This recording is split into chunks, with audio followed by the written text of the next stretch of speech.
Everybody, sorry I'm a couple minutes late. Hey, Shannon.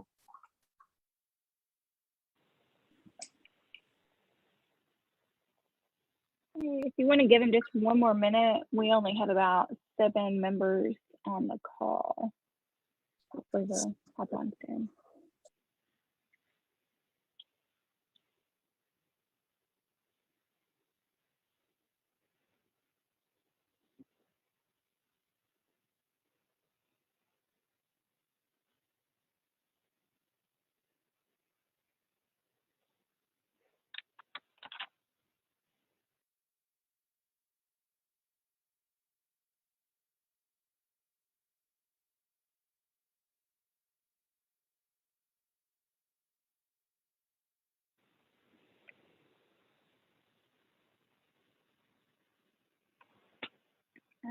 I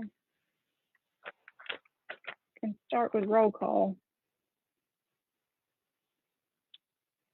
Gary Williams, Tammy Works, Lucas Harder,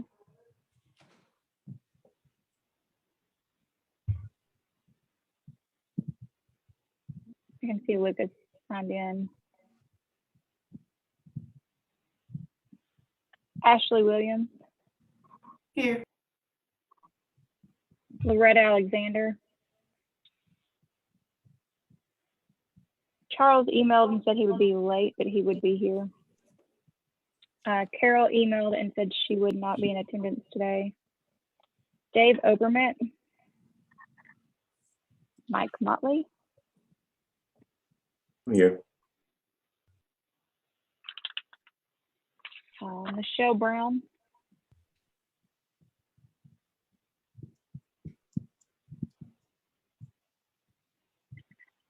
Dr. Rosa Hatch.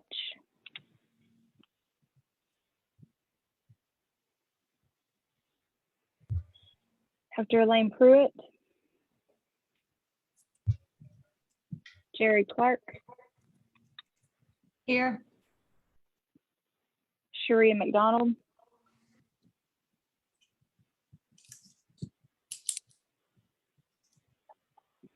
Melinda Kennison emailed and said she would likely be unable to attend. Dan Brashears. Paula Rawls. Here. Dr. Patrick Casey. Here. Dr. Bola Simon. I'm here. Thank you. And that is 7. So we don't have enough for quorum. All right. Well, let me welcome everybody to this meeting of the Child Health Advisory Committee. This is my first go around as the chair of this committee, so forgive me if I stumble through the agenda, and I know Shannon, Ashley, and others will help me out with that. But let's go ahead and I guess call to order, and then first item up is review of the July 2021 minutes. So if everybody can take a couple minutes and review those and let us know if you have any edits. Do we want to also find out what guests we have online today? I know we've got several of our staff members. Yeah, that's a great idea. Yes, thank you. Any guests we have? You want to introduce yourselves? I'm Pam Hutchins, Community Health Promotion Specialist with Department of Health. Morning, this is Ariel Rogers from the Arkansas Department of Health in coordinating with school health. Hello, it's Brittany Rogers, School Health Services, part of Department of Ed.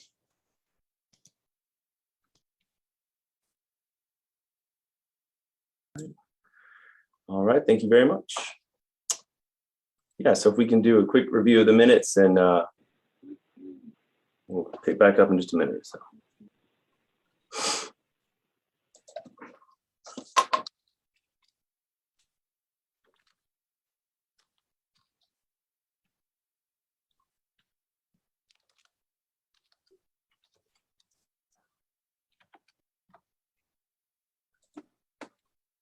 I approve the minutes. This is Dr. Bala Simon. All right, we have a motion to approve. Do we have a, I'll second Jerry Clark. We actually don't have quorum. Oh, So Loretta did jump on, so we're at 8. And we have had 2 other people join us if we want to go ahead and let them introduce themselves. And then there's one under AR Can. Chanel, if you morning. want to go ahead and introduce yourself. Good morning, this is Loretta Alexander, Health Policy Director at Arkansas Advocates for Children and Families. Hello, I'm Chanel Tucker. I'm the Wellness Coordinator at Arkansas Department of Health.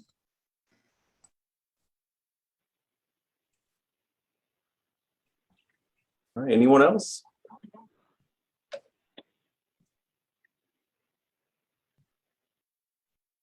All right, we still don't have quorum though, right, Shannon? We do not. We're 4 off. Okay. All right. So we can't formally approve the minutes, but we can go through the next agenda item. Let's see. Pull mine up. So just go down. Is Act 1220 and coordinated school health reports. You don't want to give updates on those? Do we have any updates on those?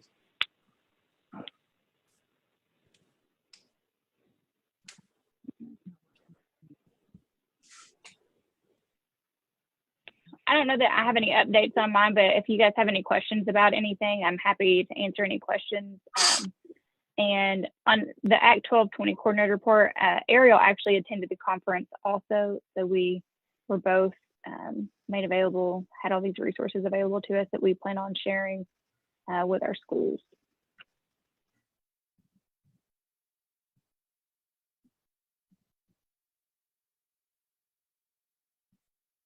All right.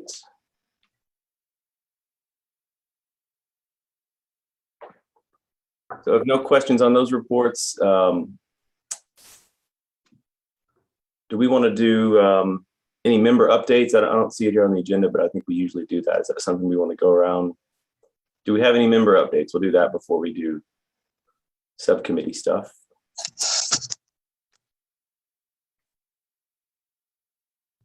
Yeah, this is Loretta Alexander. As you all know, the Arkansas Works, the Medicaid program for adults on Medicaid under the Affordable Care Act, that waiver expires at the end of this year. And DHS has applied for a new waiver. And before they apply, they have to have a public comment. Well, during the process, you have to have a public comment period. And they did send the application in last month.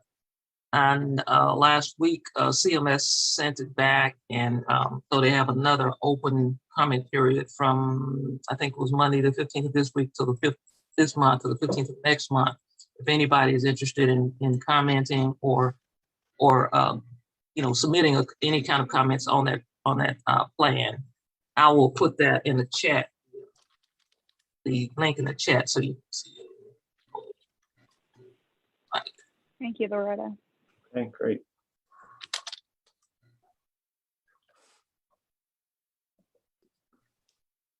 I have one update from the Center for Health Improvement. We have received the body mass index student data for the most recent school year. We are processing that data now. We'll be comparing the total number of records received to those that were received in the previous year before we jump into our typical annual reporting that we do on that. We know it was a different year and a lot of kids were virtual for big chunks of the year. So we'll be interested to see how that reporting came in. So I will share more updates on that as we make progress. So.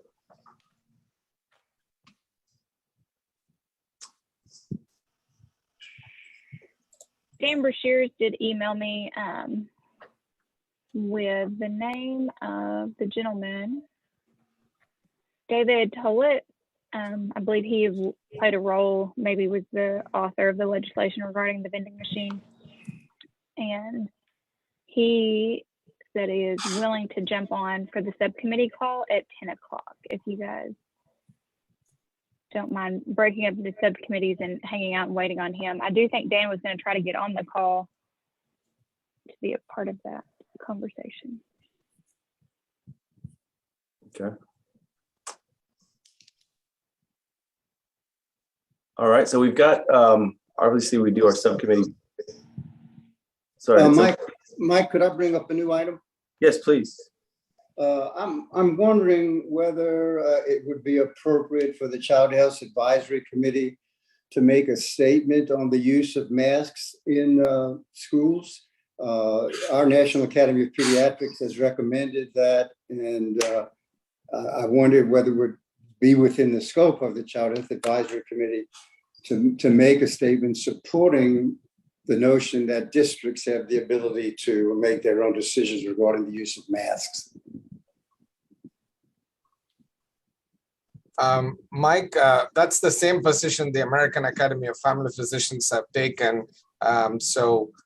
We also released a statement from the Arkansas chapter about the masks. So I'll be glad to share with you. Great. Yeah, I think that is within the scope. I'm just, I wish Lucas was on. I'm just thinking through if we would make a statement as CHAC or if we would make that as a recommendation to the Department of Education. But I think either way, yes, I think it's in our purview and in our scope to make a recommendation around that and make a statement around that. That would, I would imagine, be in line with AAFP and AAP. So I would make a motion that we draft one, but we don't have a quorum to do that. I don't see any harm in if anyone wanted to bring some draft language. It might not be as effective if we wait a month to do that. So time is of the essence. I think it would help the sooner the better. Yeah, I think it's within, to answer your question, Dr. Casey, Dr. Bala, I think it's something we could do and probably should do, but. And the process would be, as you say, send it to the Department of Education or to whom? Department of Health? Or? I think this committee typically does send recommendations to the Department of Education. If we had a statement, it could be that we recommend that they support this. I don't know, Jerry, if you or anyone knows if there's a formal position right now from the Department of Education on masks being a local decision or being recommended in So I'm looking up our guidance right now on our website just to double check. But if it would come from CHAC, it'd likely be in the form of a recommendation and be both to the Board of Ed and the Board of Health. But I'm thinking would we need a quorum in order to release a statement like that from the body? And I'm looking at our website. Give me just a sec. Let me double check on that.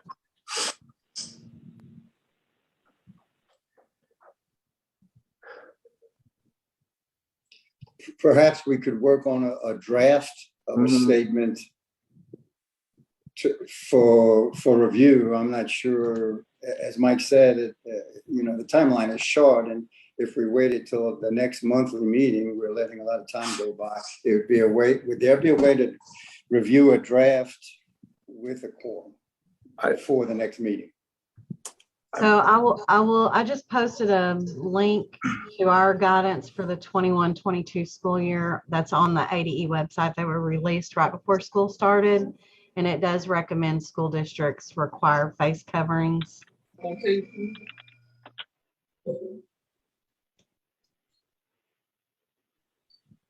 Trying to look at the specific language. I haven't reviewed this one yet. Dr. Bala and Dr. Casey, if you wanted to send the statements that you guys issued with any notes, I can put a draft together. Okay. And okay. Lucas.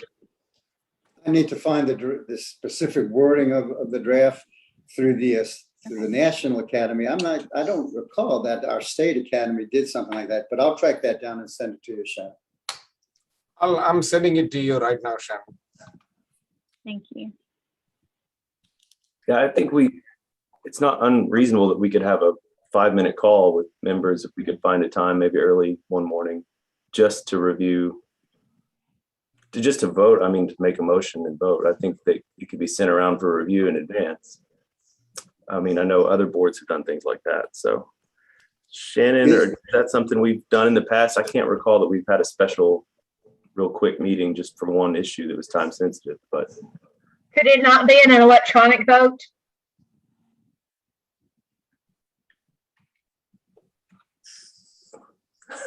I'm not sure on that That's one. likely a Lucas question. Yeah, I really wish Lucas was on here. This is a tough question on protocol there. That would be very, convenient. I wish it wouldn't let me unmute. So there is no process under FOI for an electronic vote because you have to have notification to the public. Okay. But Lucas, we could do a special shortened meeting with public notification. Yes. Okay. So I'll tell you this too, if we're going to go down this road, I would really like to address the vaccination rate and promotion of vaccines. That's something that we're all working toward to make sure good information's getting out there and people are making good decisions based on facts. So I don't know if that's something that could be addressed, but I sure would like to see that. Yeah, actually, I just read something recently about that, but yeah, I can look for some language. I know both Department of Ed and Department of Health are doing a push for it, obviously. The thing that I've read a lot about is that people don't understand that vaccination and getting your shot, they don't think the shot is a vaccine. So they think you get a flu shot and then they think this vaccine for COVID is a completely different thing. So we'll have to work on making sure our language is appropriate. And, this is Loretta. Anything that states entities can't do, if you want it out there, somebody, if you want to draft anything, send it to me. I can release anything on that too. So there's that avenue. I can put it on my Facebook page or whatever, saying we encourage da da da da da. Thank you, Loretta. Is there any precedent from this committee to release a statement like this to the press?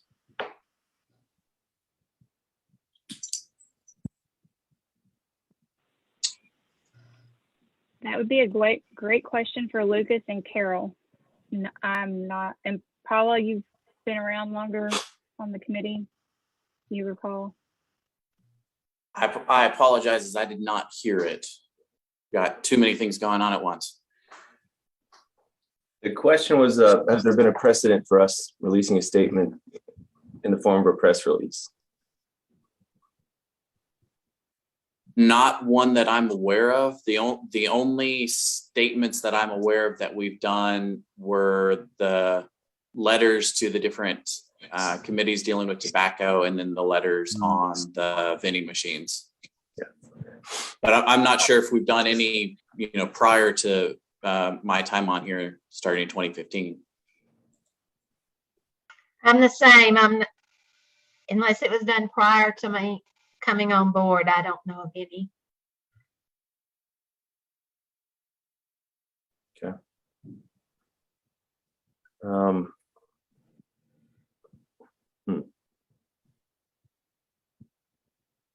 Well, either way, I think we can. I don't see any problem moving forward with drafting some recommendation. So I think we should. I can't make a formal push. I would say we do that. What about Jerry's idea of combining the statement with the need for vaccinations? Is that something we would like to include in such a draft? I think it's a good idea myself. I do as well. I think I think Shannon could probably, I'm putting something on it, but I think she can put the two together and make it make sense for all of us. I agree. I think even having something high level about them being safe and effective and being proven to prevent severe outcomes. Anything like that, I think would be good.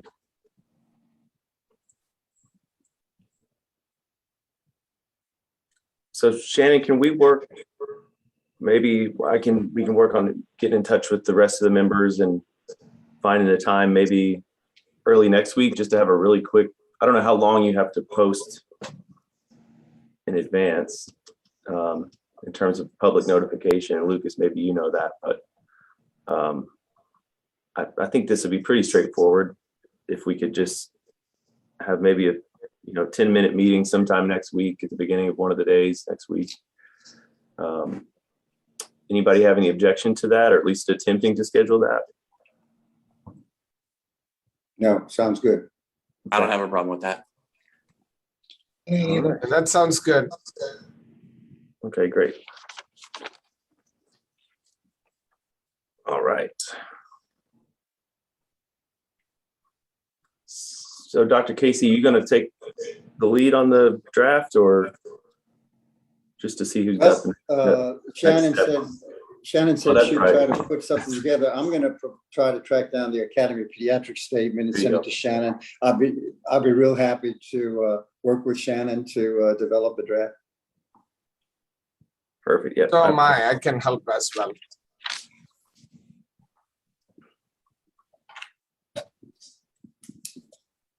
Okay, great.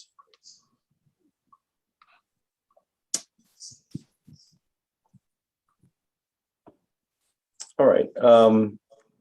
And in terms of a press release type strategy, I'm happy to talk to our communications director here and get an opinion on that, knowing the role of CHAC and how we normally make recommendations and things like that. And I can come back with a little bit of commentary on if that would be appropriate or not, or how we might do that. So I can take that on.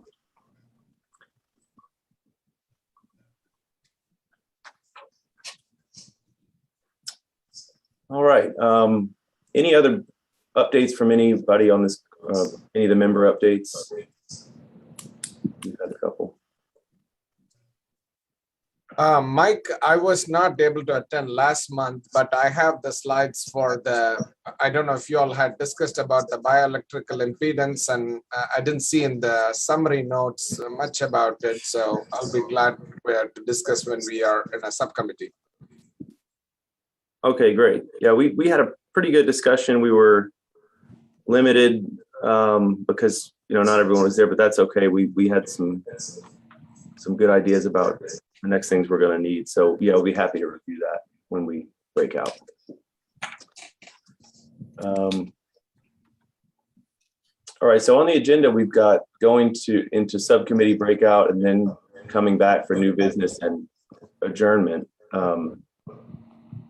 Is this something we want to flip? And Lucas, Shannon, I don't know if we've done this. I know we've done this in the past. I don't know if we want to do it today. Do we want to handle any additional new business and then adjourn and then break out? Yeah, I suggest that to be more efficient. 2 meetings ago, I missed that we are coming back again. So in this way, we can do new business, adjourn, and then do a breakout group. Okay, anybody object to that? Or if not, we'll go ahead with that. I don't object, Mike, but I do want to, I think the vending machine group it's only about maybe 3 of them that's here.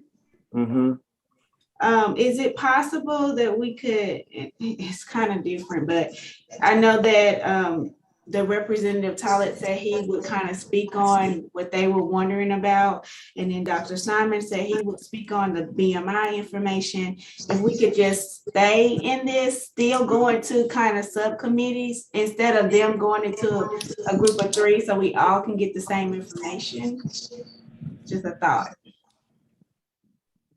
I don't have any issue with that. It sounds good to me. Yeah, I think having small number in each may not be effective if they are not participating, and many of them may have cross interest between vending machine and BMI and or split, so we can visit as a group. Yes, I think that works for me. So do we want to go with the vending machine update first then in that case? Mr. Tullett is not on yet. Okay. Also, I want to acknowledge Melinda Kennison has jumped on the call. All right. And if I can share my screen. Dr. Bala, did you say you had slides you wanted to show? Yes. Can I share my slides? How do I do that? Well, whenever it's time, I didn't want to jump into the vending machine access part. If I think Brittany is going to have to make you a co-host. I'll ask a question while we're doing that. How many do we need for a quorum? 12. 12? Yeah. Is it 11 or 12? It says 16 on the thing. We've got some guests, though. I don't know if we have 12. Oh, okay. members. Okay. We could do a quick count. Just We need 11 to satisfy a quorum because it's one And we over have, half. we have 6 guests. Am I right, Sharon? 6, I believe. Yes. Oh, okay. All right. And 9 members. Okay. We're close.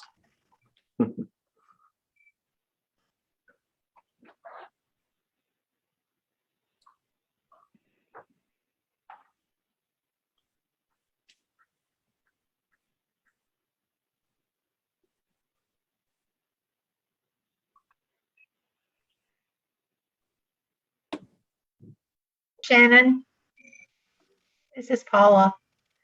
I'm going to have to jump off early. I just got notification Mother's Caregivers leaving early today, so I've got to drive to South Arkansas. Okay, well, be safe. Okay, Thanks for coming.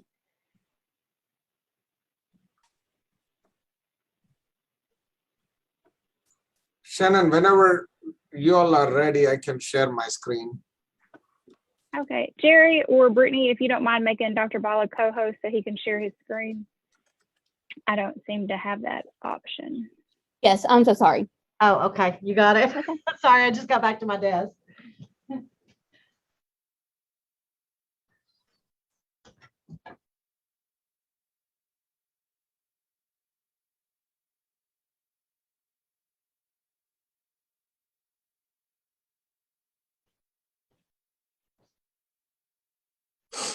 You should be able to share now. Please let me know if you can't. Okay, let me see. Okay, why am I in multiple screens? Okay. Let's see, one. Can you all see my screen now? Yes. Yes. How do I see what you all see?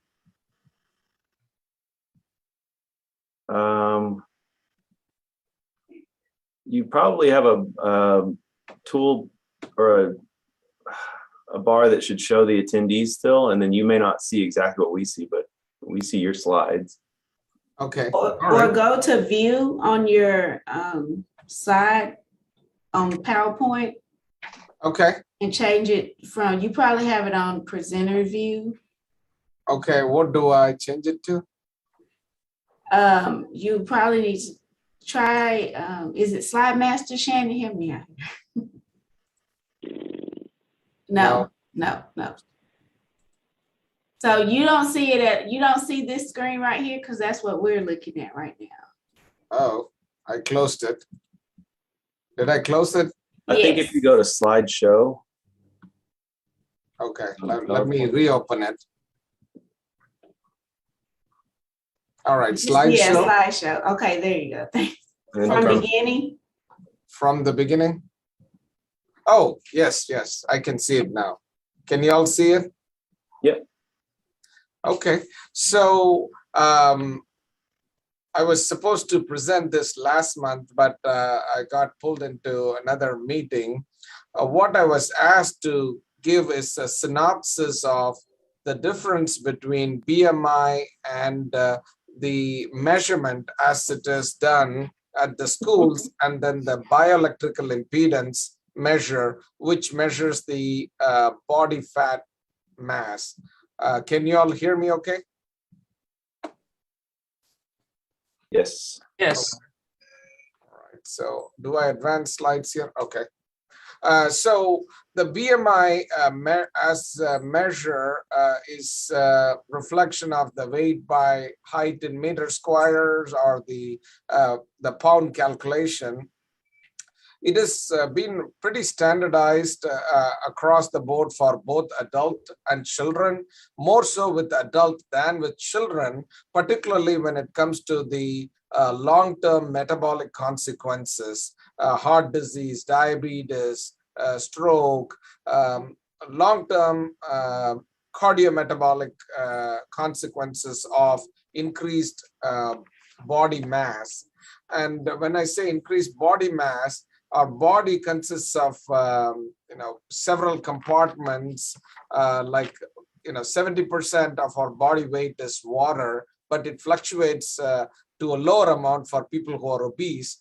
But there is also components such as bone, adipose tissue, and minerals or ligaments and so forth.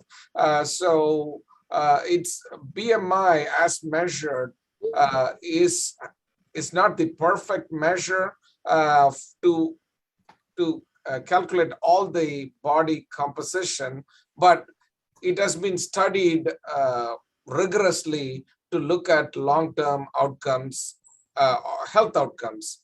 Whereas the person body fat, conceptually, this is more related to the health consequences, but it hasn't been studied well.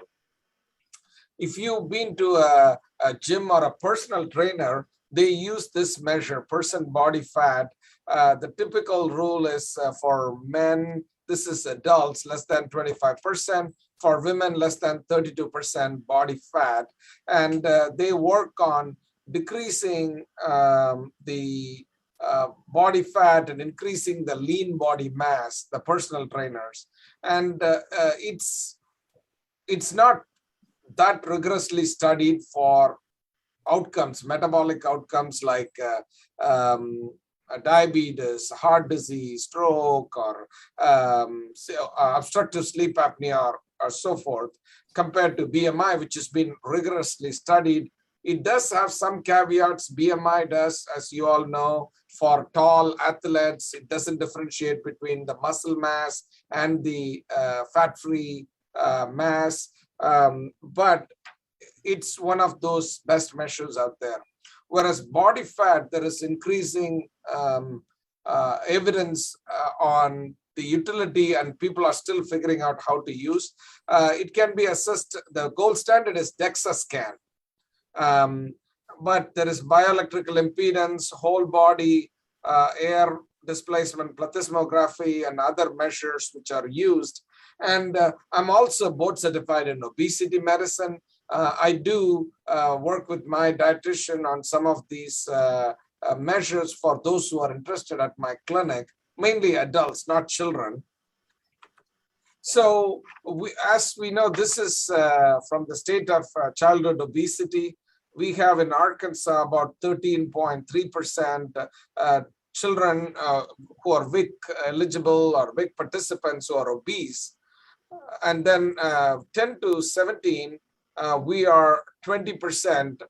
We are fifth highest in the nation. And for high school students, we are third in the nation. So these are the metrics you all are familiar with, and this uses BMI data as it is measured. So the bioelectric impedance, it's a hydration or water-dependent body composition assessment measure. So as I mentioned, typically 60 to 70% of body weight is water weight, whereas for obese people, it can be as less than 40%. So it is hydration dependent, and it's a reasonable assessment of fat mass and fat-free mass to assess. And it measures basically the flow of electric current and the resistance felt in the body. So, and gives a percentage. And there are three major groups or devices: the handheld ones, foot, hand to foot, different manufacturers have different one. I typically attend the obesity summit every year. It's a big conference, national conference. Half of them, they're bringing all these gadgets to sell, to present, to validate, and still many of them are in experimental stage. Sorry, did someone have a question? Okay, I have a couple more slides.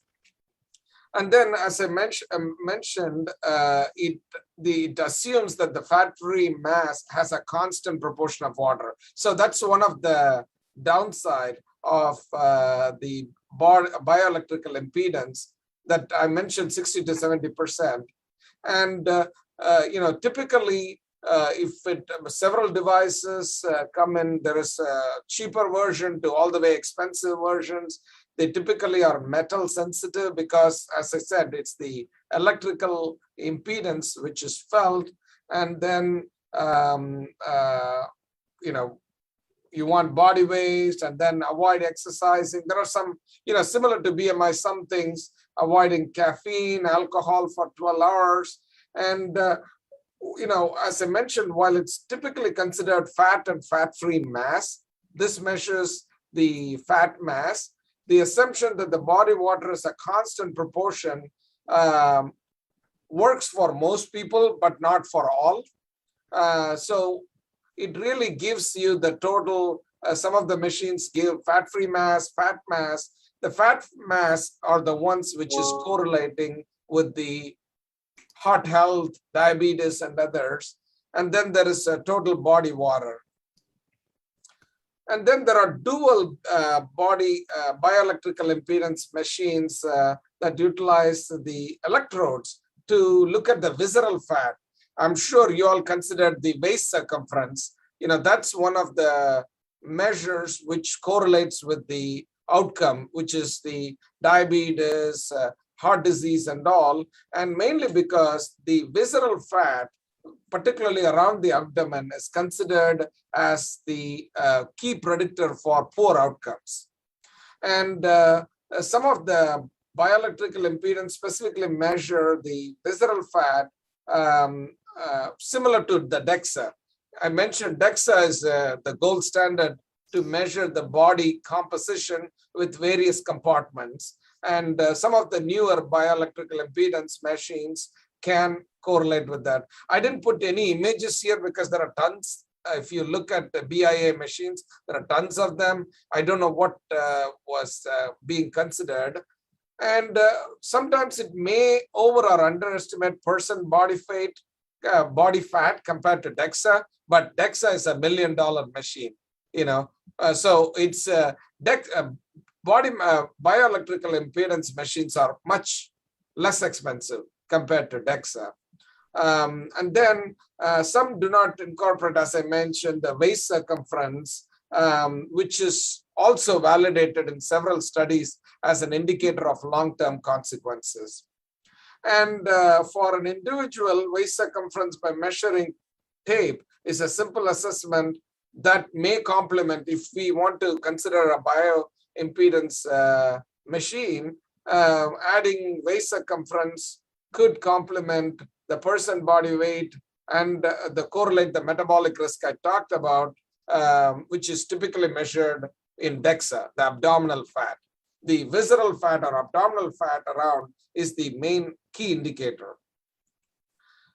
Lastly, the percent body fat from different types may not correlate. See, again, this is an emerging science now, and that's why I said, like, each time I go to obesity conference a year, half of the exhibitors are from these companies, BIA devices, and there is the correlation between things are kind of difficult. Like when you measure BMI, the weight and height are pretty standard. You may have here or there a little bit difference between the machines, but once you calculate the height and weight, it's a formula.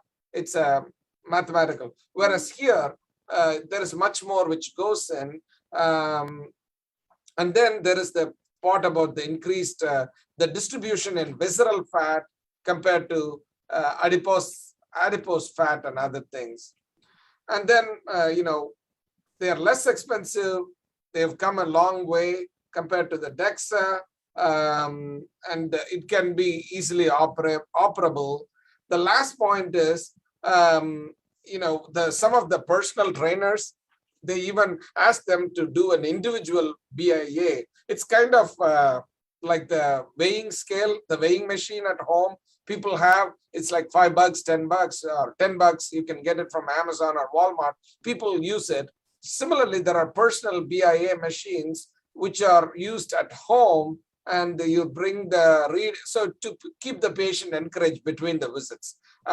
We have a BIA machine at our clinic, and none of my patients I know have a personal BIA, but people who do concierge medicine, those who are, doing, boutique medicine or concierge medicine, they provide personal BIA devices to keep them motivated on the change in the body fat.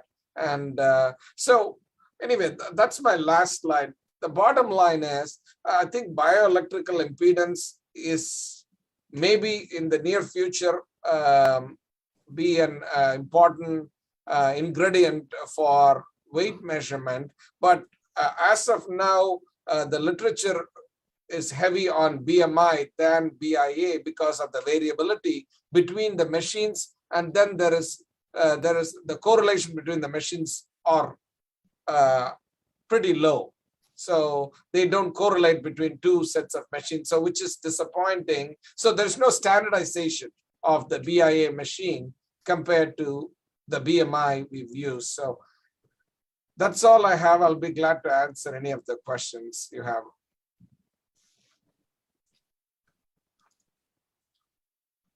I think I'm going to end the slideshow now. Can you send me those slides to include in the minutes? Oh, absolutely, I can. How do I get back to am I still, stop share. Okay. I'll send it to Shannon, and Shannon can send it to all. And again, I didn't, there's much more to it than what I gave you the gist. I just condensed it. The main concern I have is the variability in the machines, and the correlation between that and how do you interpret that for students and the clinicians. It's not widely used in the clinical community still, except for those practicing obesity medicine. So it's going to be hard for the family docs or the pediatricians who are trying to counsel in the older ways to BMI to switch to BIA. So you always think like whenever there's a new device, so what are the next step? So I don't think we are in the next step of using the information from the professional standpoint to do that yet.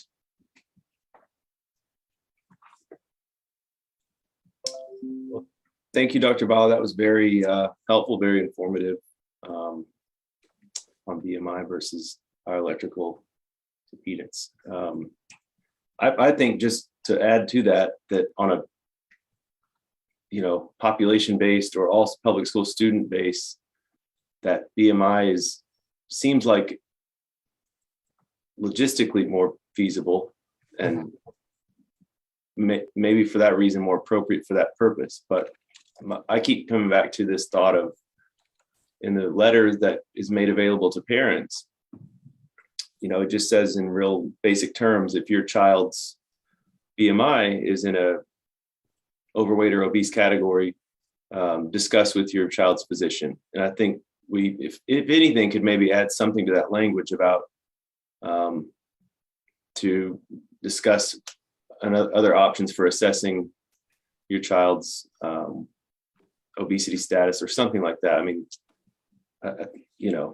to your point about the varied use in clinical settings of bioelectrical impedance. So I'm definitely of the thought that for the statewide public school student measurement, that the BMI is still the standard, and that's the most feasible thing right now. So a couple of points to wrap up on that.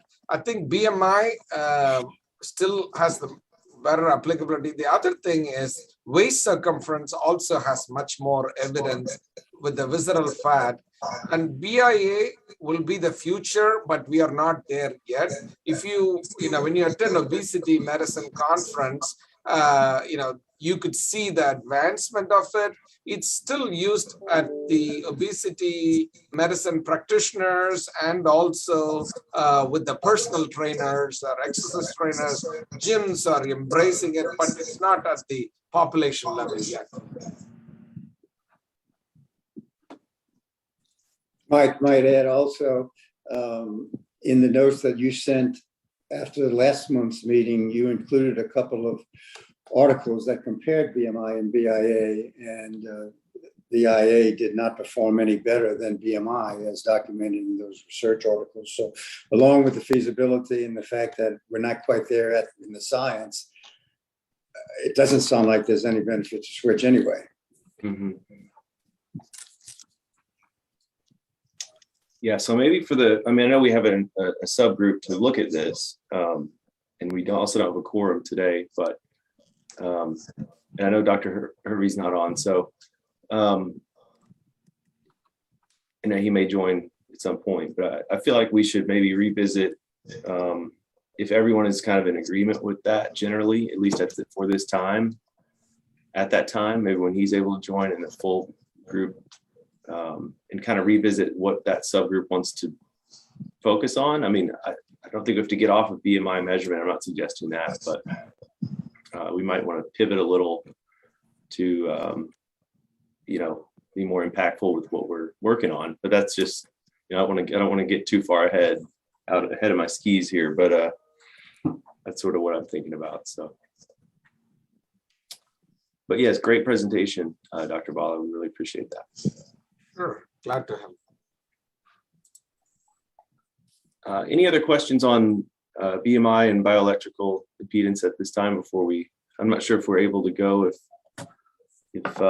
Representative Tollett has joined yet or not. I can't see. It looks like maybe not. He just texted me and said he will be glad to join. He's teaching in the classroom now. I didn't know that until today. So I think 10 o'clock is his prep period. I'm going to text him back and say we're ready if he is. And we'll just see what happens. All right.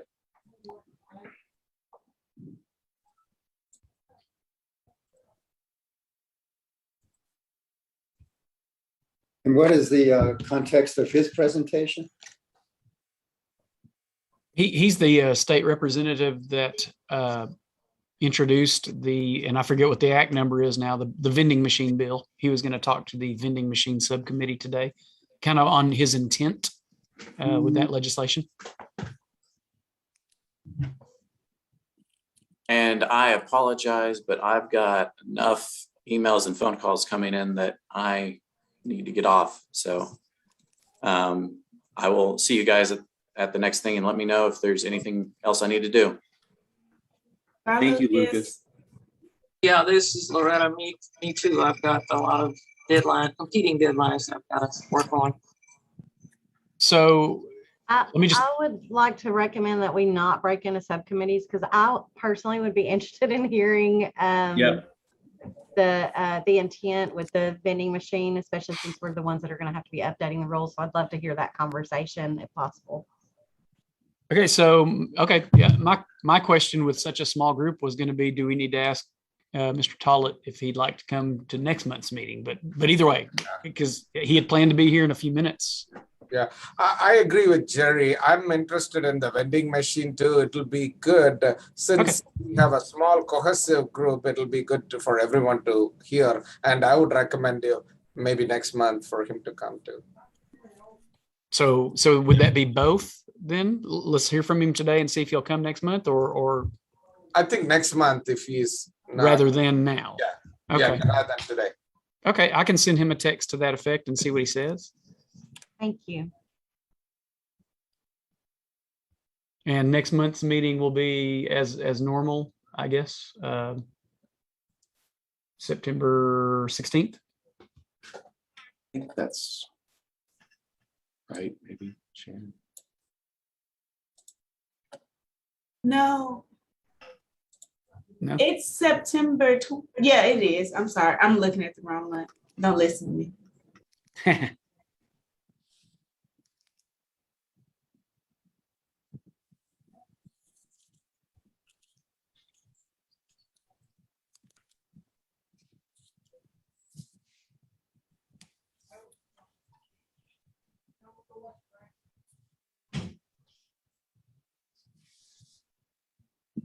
That'll give him a little more time as well. So does that conclude our agenda? I think so. Okay. I was assuming that Representative Tulloch can be available. Yeah, I think that was it. Yeah,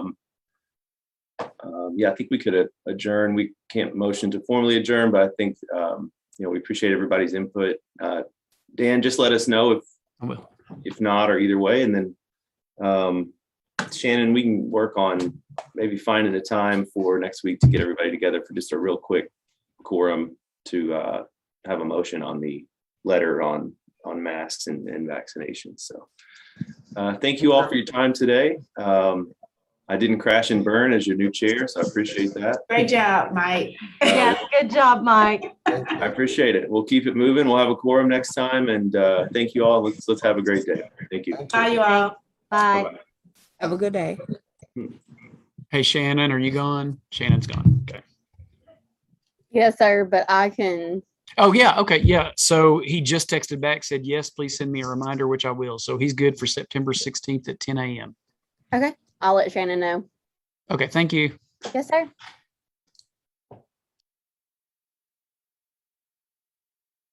Record.